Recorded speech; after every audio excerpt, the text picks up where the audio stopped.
am Damian Holbrook, senior writer at TV Guide magazine and proud GALECA member, and I am joined by Jim Farmer, Outreach Director of GALECA.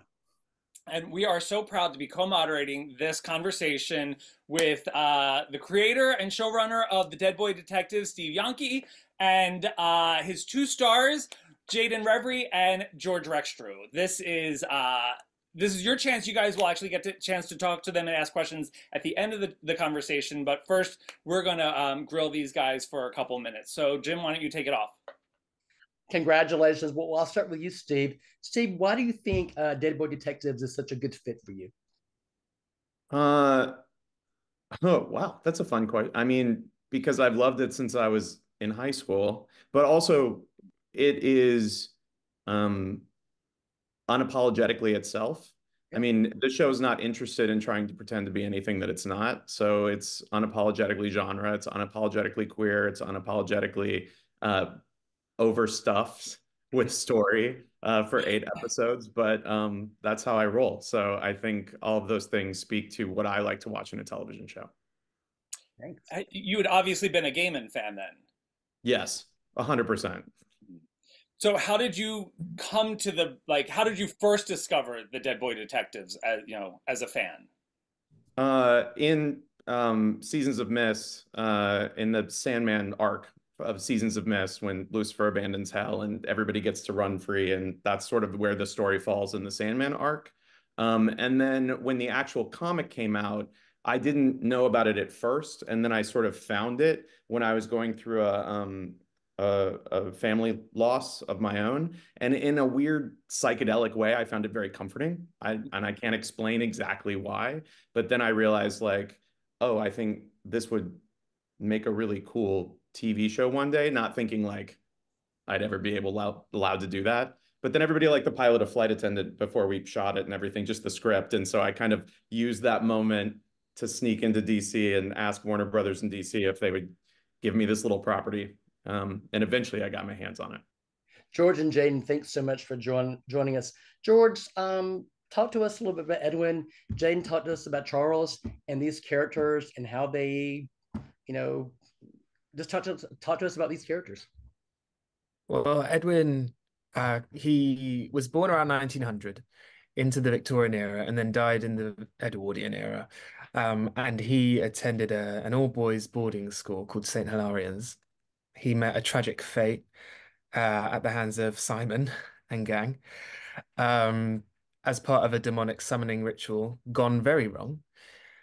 And then he was in hell for over 70 years and escaped in 1989, went back to the boarding school, and in the attic came across Charles Rowland. And they met there, and alas, the Dead Boy Detective Agency was born, and Edwin's very much the brains of the operation. Much like real life. And already he starts already. Sorry, I couldn't resist. But he's very repressed, he's very organized, he's very formulaic and methodical, and he comes up with the ideas, and then you see it a couple of times in the actual show. He then hands the weapon to Charles, and Charles does the throwing, the dirty work. Dirty work. And I guess that leads me on to talk about Charles. So Charles, unlike Edwin, was actually born in the 80s. He died in 1989, and the reason for his death was internal bleeding and hypothermia as a result of him defending a kid who was from the same race and heritage as him. His friends were bullying him. He stuck up for the kid, and they killed him, and he ends up in the attic in the same school where he meets Edwin. And I think in them first moments, Edwin is like a massive comfort to Charles. He comes to his aid and pretty much saves his life. And then after that, you can kind of see that the roles they take on, where Edwin is very much the brains and Charles is more the brawn. Not very much like real life. George probably is both. But yeah, and the rest is kind of history for them too. And I think with Charles, he kind of sets out to be Edwin's sole protector after Edwin finds him, which I think throughout the series you see a lot. You know, he literally goes to hell to save him. So yeah, that's Charles. So for you guys, so much of our investment in this show is buying the chemistry between these two friends, and you know, we don't get to see exactly how they meet until the end of the season. But for you guys, what was your first meeting like? What was your chemistry read? Was it virtual? Was it in person? And if it was virtual, what was it like the first time you got together as in person? Do you want to take it away, Jayden? You want to start? Go on. I'll let you Well, start. well, in terms of the chemistry, it was virtual. I believe Jayden had already been cast.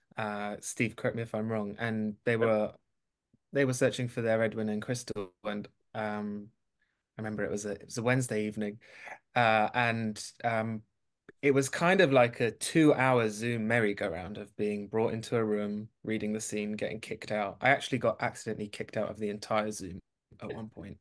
So that was my first interaction with Jayden virtually. And a few weeks later, we had our first meeting, and it was at Heathrow Airport on the way to Vancouver to film the pilot. I was about to offer my first impressions of Jayden, but I hadn't actually, you've not even asked me that. I'm digging myself a hole already. But we clicked straight away. We really connected, and we spent the entire journey together. And it was a really nice feeling for me, at least, because this was my first foray into screen work. So knowing that I would have this partner in crime who I naturally clicked with was a huge comfort. And in terms of the chemistry of it all, I could be a little bit of an overthinker, right, Steve? A little bit. But my chemistry with Jayden, it wasn't something I was ever really conscious of the entire shoot. And I will say, I remember when we did our first virtual chemistry read when me, George, and Kassius read together. I remember Steve and Lee both saying to each other, "Well, why don't we just put that in the show?" And I think for me, as I was already cast at that point, I think I kind of had the feeling that was going to be the core three of the show, and yeah, the chemistry, like George said, it was instant, wasn't it? And I think it was the one thing that neither of us thought about the entire shoot. It just came naturally, and I guess that's really handy when you come in and you're already playing two characters that have been best friends for 30 years, and it feels like we've been friends for even longer now. So I mean, I do still wonder though, I'm not going to say it was annoying how well they got along, but it was Steve got asked a lot if we'd like worked with each other before we started filming, I think, and he had to keep telling people no, that they haven't. We had a bizarrely, just because you guys know from talking to different people in television, but like we had a like bizarrely positive set experience. It was extremely collegial, extremely collaborative. We got the right directors in the mix. It was just a really good vibe. And I think, a lot of that comes from the top of the call sheet. And George and Jayden really did kind of show up with that positive can-do excitement that I think energized a lot of our Vancouver crew who were quite jaded and have been working in television forever. And all of a sudden they were like, oh, wait, what are we doing? And it was like, everyone kind of woke up. There's a hopeful vibe to a lot of it. There's a positivity to this, and we so rarely get to see gay straight friendships presented where it's so fresh. This pairing is, especially for those of us that have been there, that because like I'm always the the gay part of a gay straight friendship, but even like playing the whole idea of Edwin admitting his feelings and Charles not being thrown by that was so refreshing because it only served to draw them closer as friends. For all three of you, why do you think that moment on those stairs was so impactful for so many of us? From Edwin's point of view, it was obviously the apex of his entire journey throughout the series.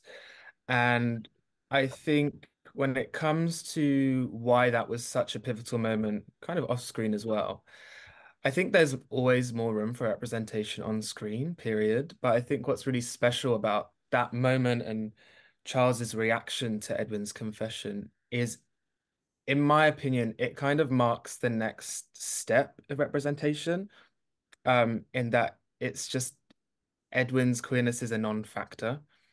Um, I think that's kind of how the representation on screen needs to evolve. And as Steve has said since day one, he wants to make a show in a world that reflects reality. And I think that that does reflect reality. But I would also add to that point, what's really great about that moment is it offers a best case scenario, which I would say for queer characters on screen, you don't often see. There's often a nice dose of trauma mixed in there. Where, and I mean, 107 was traumatic enough in and of itself. So I think it was a deserved reprieve for the audience and trust me, for the actor.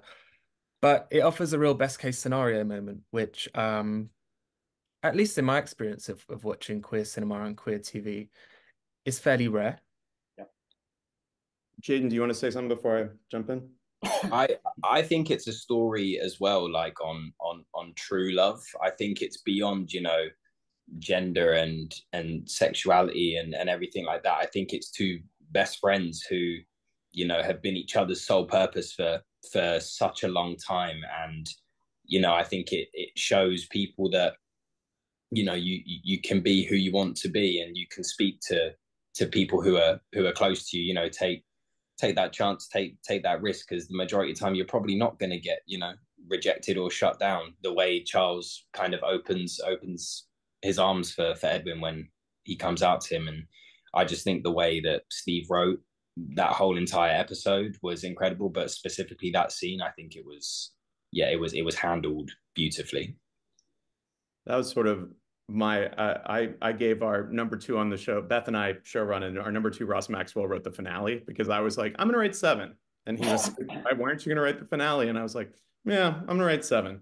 And that scene is a lot of the reason why. But for me, it's that Edwin's journey through the season is a journey of self-discovery in terms of learning that it's okay to have these feelings that he has, but it's not really a coming out story. His much larger concern is, oh no, and I'm in love with my best friend.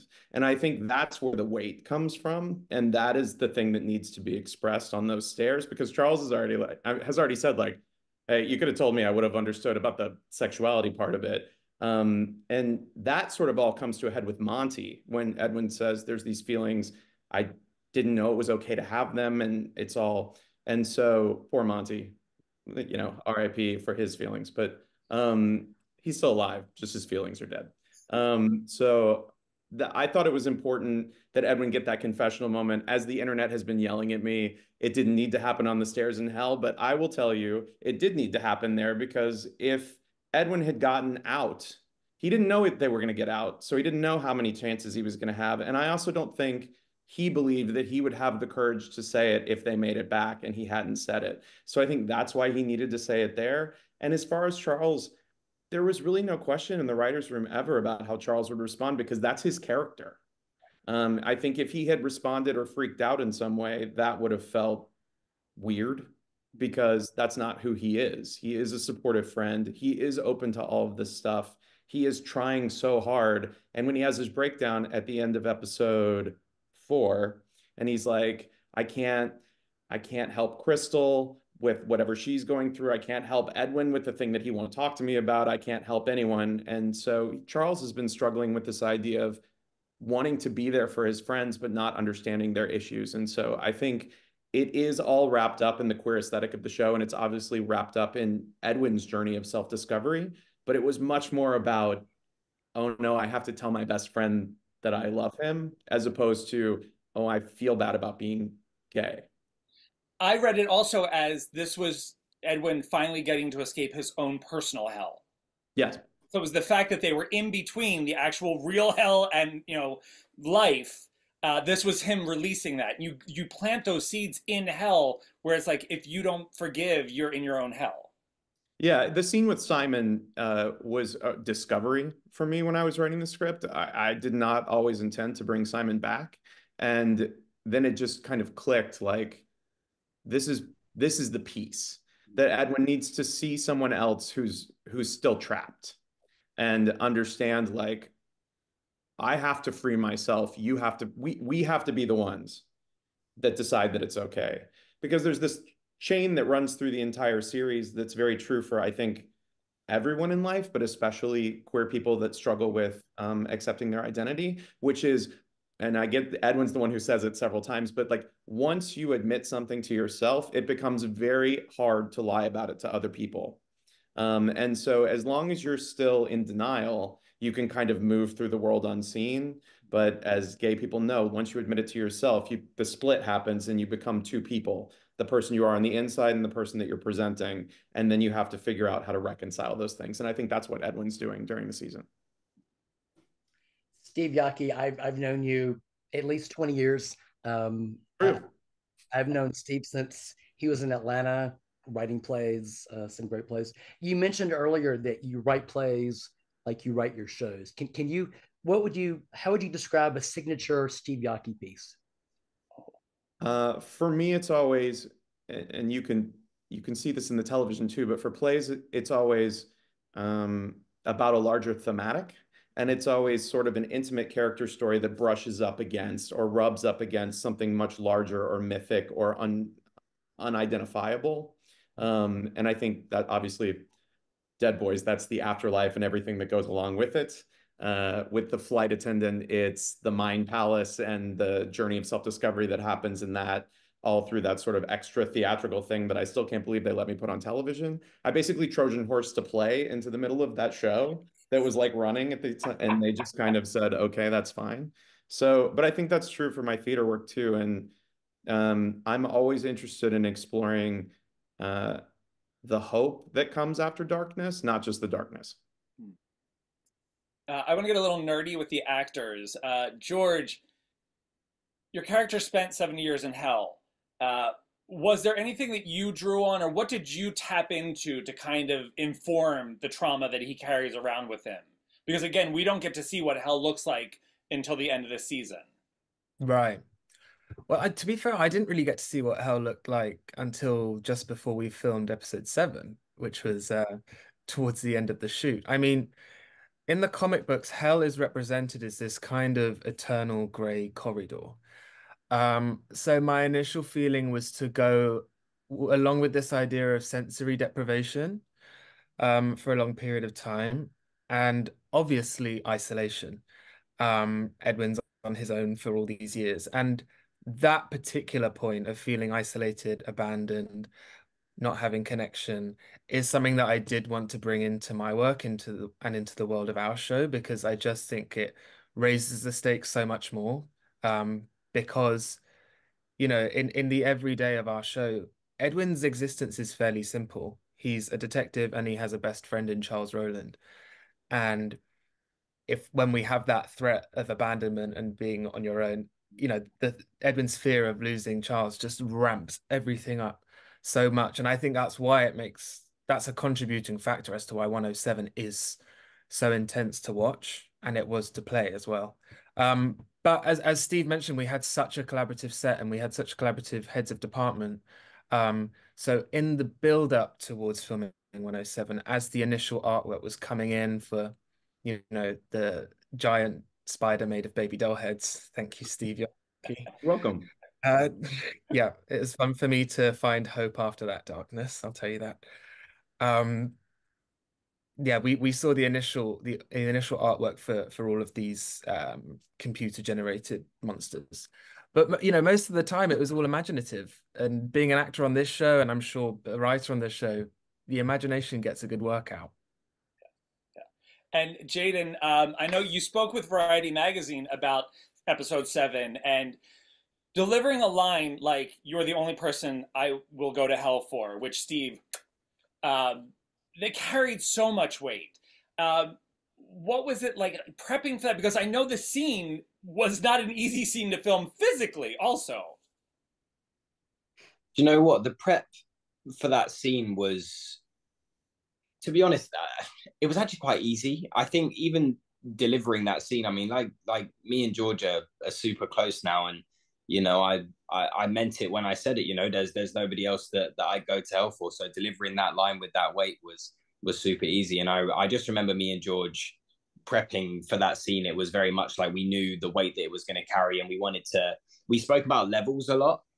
In terms of how like Charles is up high on the stairs and Edwin is down here, and I really think it plays on that vulnerability of that moment and shows not the power that Charles has over Edwin, but the fact that he's about to, you know, confess his feelings for him and kind of leave it on the table for Charles. And yeah, when it kind of came to it, you know, we were on those levels on the stairs, and you know, we really took our time with filming that scene. And yeah, I mean, I'm super happy with how it came out, and yeah, delivering it was super easy.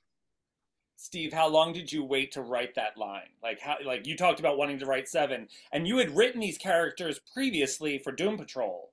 Right. So when the first time when that episode aired on Doom Patrol, and you saw like written by Steve Yockey, did you think this was the only time you were going to get to write these characters? And what was it like getting to go back?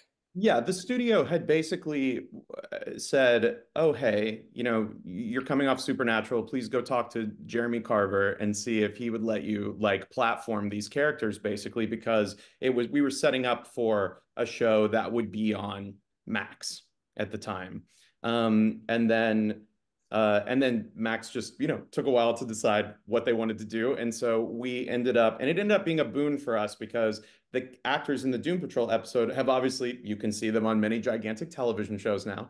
But we got to find this cast. And I feel like the chemistry that this cast has is what makes the show. I mean, I think I worked hard, the writers worked hard, everyone involved worked hard, our department heads killed themselves for this.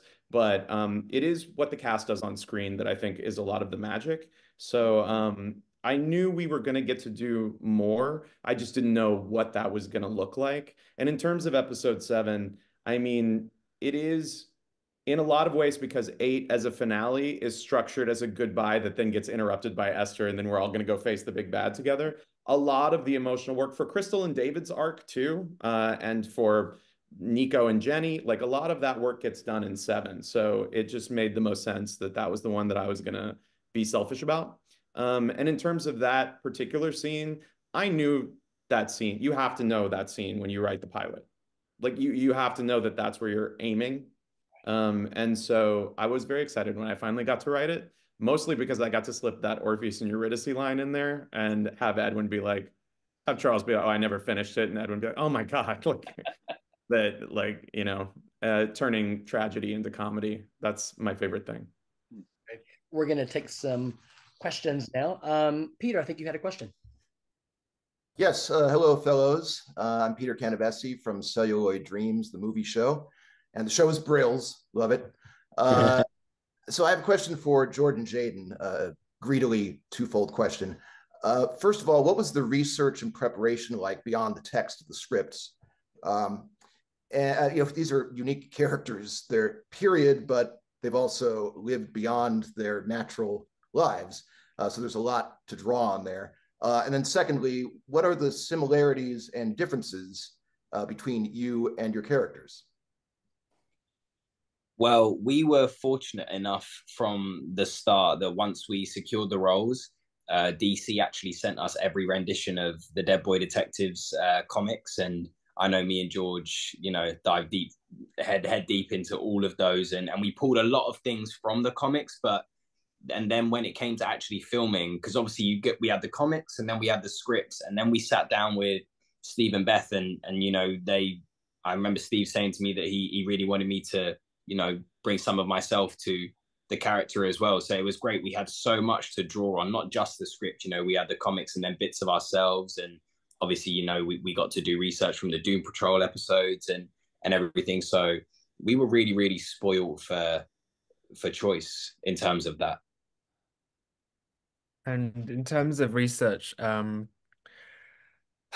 it was so long ago now, the initial research. I mean, I made some mood boards about boarding school culture. I always imagined St. Hilarions being in quite a rural part of the UK, as a lot of those big independent boarding schools are over here. And you know, I imagine Edwin played fives and maybe rode horses. And there's that hunting culture. wore a lot of tweed.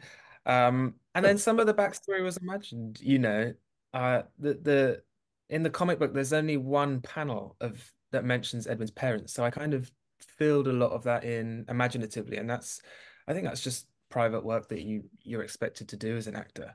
And then in terms of how Edwin moves, like, I it didn't escape me for a second how during particularly that era, homosexuality was illegal, and even just heterosexual displays of affection were frowned upon. So um I always wanted Edwin to feel slightly geometric, slightly in his own bubble. There's a quote from the comics where Charles says, "Always in his own little world, that lad."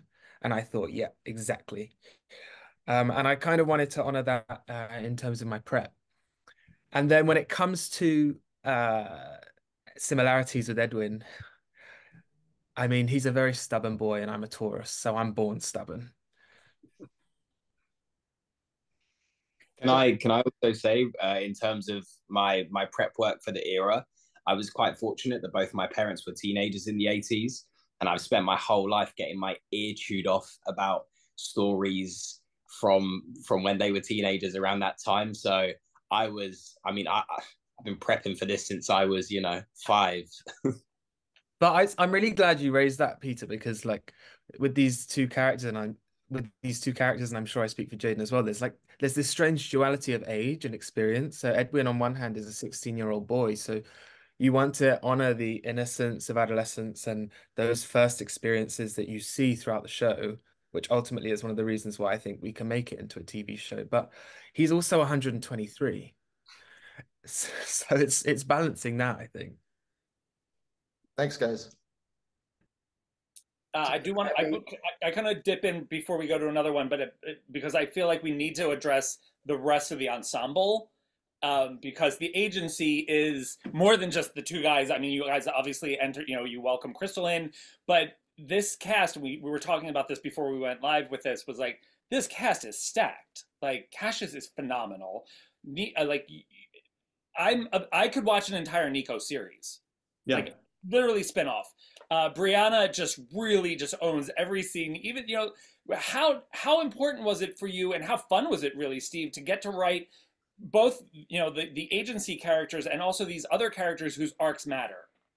It was a blast. I can tell you that my favorite character in the whole entire show is Jenny the Butcher. And everybody knows that it's my spirit animal, and she is me if I was a lot cooler than I am. And that's super fun. I would say also the great thing is Bree had a very small role in both seasons of Flight Attendant. She was Miranda's assistant, Cecilia. And most of her work was answering the phone and being like, "This is Cecilia," over and over again. So but I had seen that she was capable of so much more. And so, I mean, I pretty much wrote this role for her. And she then delivered it in spades. So thrilled with that. But writing for Jenn Lyons is like getting to write for a magician. Like you give her lines and then she turns them into pure magic. And she is saying what you wrote sometimes. And then sometimes she's riffing in a way that is like, it was fun because you would give this cast, any of them, the boys, cast it, anybody, you would give them an opportunity to be like, "Okay, now do one for you," or "Okay, now do what you want to do." And they would do this amazing stuff, except for Kassius, who would then just add the word "fuck" to any line. That was her. She really wanted to say it all the time. And if you told her she could have one, and by the way, I think she would co-sign that story. I don't think she would be embarrassed by that. But we had young actors who are at a young point in their career, but then we had a whole bunch of actors who have just been working in television and working in the background of things, who I think finally got moments to really shine in different ways. And that is always a pleasure. Like getting to, by the way, he's had almost every sexual thing imagined done to him on television, but letting Lukas play a cat is like one of the best things that I've ever done in my life.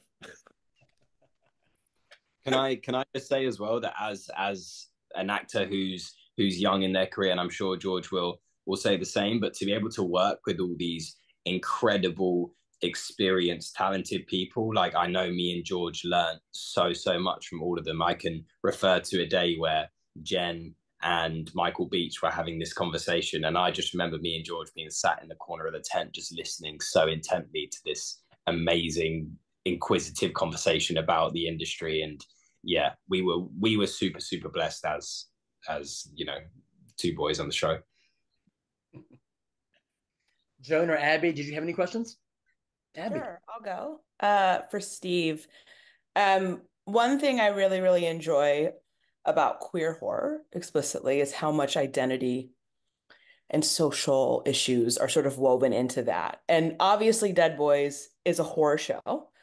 But I think when I got to episode 3, that's really when it felt full tilt. And definitely felt like with the elements of misogyny, abuse, that you were having social conversations through the horror that you were showing in the show. I'm curious both about that episode and in general about how you think about horror through this show. Obviously, you have a Yes song, and that was a very specific choice to go with. You keep a track of people dying in the background as actors are moving through scenes. You decide to show blood splatter and women dying. I'm curious about how you thought about the horror, the human and the supernatural, along with the misery race in that episode, but also in general, how you think about it in the show. I mean, horror for me is such a valuable lens for storytelling. And I know that genre sometimes gets like shoved to the side in conversations about critical mass and things like that. But horror is such a lens for exploring I mean, look, every gay man has identified with every final girl in a slasher film for the entirety of history. Like, we know what it's like to live that life in a writ small kind of way. But I also think that I love horror because it exposes people. It puts people in a raw state. And that is usually a great way to get to the truth. And so, like, for example, I knew that story when we were putting 3 together in the room. I knew that it was, okay, this family is going to get killed over and over and over again. Are we really going to be able to do this? What are the logistics of it? Which, by the way, the boys can tell you because they were filming in that house, and it was a real house where everyone, including all of the crew and cameras, were crammed into this house for many days. And it wasn't a pleasant, and Cheryl Dunye directed that episode and did a beautiful job. But for me, it was like, it needed to be visceral enough that I believed that Charles cracked. And so laying the groundwork with him finding the journal, like kind of, oh, the dad's always watching. She's afraid of her dad. This is triggering in a way, like that kind of stuff. And then just having him forced to watch it over and over and over again is really the straw that broke the camel's back for him. And then I think unleashed then what happens to him emotionally in 4 and what happens to him emotionally in 5. So for me, horror is a tool. It's a way of telling story, but it's a tool to get at sort of the deep psychic stuff. I hope that answered your question, Abby. Oh, and Yes song. How perfect is the beginning of that song when the light comes on every time with that? Yeah, I mean, it's like, it's great. Plus, it's the biggest earworm, so it's bananas. Yeah, it's kind of scary. I think it like upset me initially because I was like, I really love that song. And now every time I hear it, I think about people dying again and again. But I'm sure I'll get over that eventually. It was a very good choice. That's all I would do is flip it for you just a tiny bit and say, every time you hear that song, you can think about how those women were saved. The horror and the hope. There you go. I think we have time for one more question. Okay. I do have a question, actually. Hi there. Hi. Hi there, everybody. I just wanted to say a quick question for Steve. We were talking about representation, and there's been speculation on the internet about Edwin being also on the spectrum of autism. And I don't know if that was intentional or not, or something that you considered when you were writing his character, or maybe it was brought to the character. But we were talking about episode 7 when he has these breakthroughs, and I really felt when I saw him that not only was he expressing his sexuality, but also breaking through those layers that, of course, from where the time he lived, no one understood. And perhaps he also had and I loved episode 7. It was so brilliant that I just saw that it was more of a breakthrough on multiple levels. And I was just wondering if you even saw that, or was just maybe the audience bringing that to the character? Well, having recently adapted a book called The Maid, I can say that I would not have written a spectrum character and then asked an actor who was not on the spectrum to play that character. So for me, Edwin's the kind of bubble, which is a good way to describe it, that George around Edwin is much more a product of his time period and a product of George and I had talked about the one moment, and I don't mean to steal this moment from you, George, but like that his like mother never touched him with an ungloved hand. Do you know what I mean? Like he just didn't have. He had a very Victorian, and what's hysterical, by the way, is every British person that's watched the show has like posted online, you didn't need to put George in London when you put the time, like, and I'm like, okay, but it's for everybody else in the world, but whatever. But he grew up in a very specific time, and he's not used to freely expressing emotion. And so he has to be pushed because Charles doesn't push him. Like Charles accepts him how he is. And so they've existed in this little bubble for so long. And so the show has to push him. And I think the show pushed him a lot. So that's what that comes from. I always think of Edwin as wearing, I think I said this to you too, George, like he has a Jacobian coat on that's just get pulled tighter and tighter and tighter as the feelings, you know, any Chekhov play, those characters are doing everything they can to stop from expressing their feelings. And I feel like that's Edwin. He doesn't want to give. And so he has to be cracked open. So before we wrap, I want to ask one last question of you, Steve, about your actors, because it has been mentioned a couple times that they are very young in their careers, and you know, like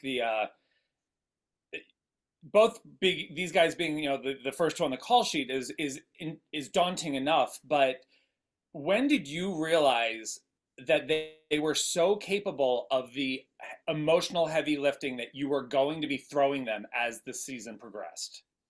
During the pilot.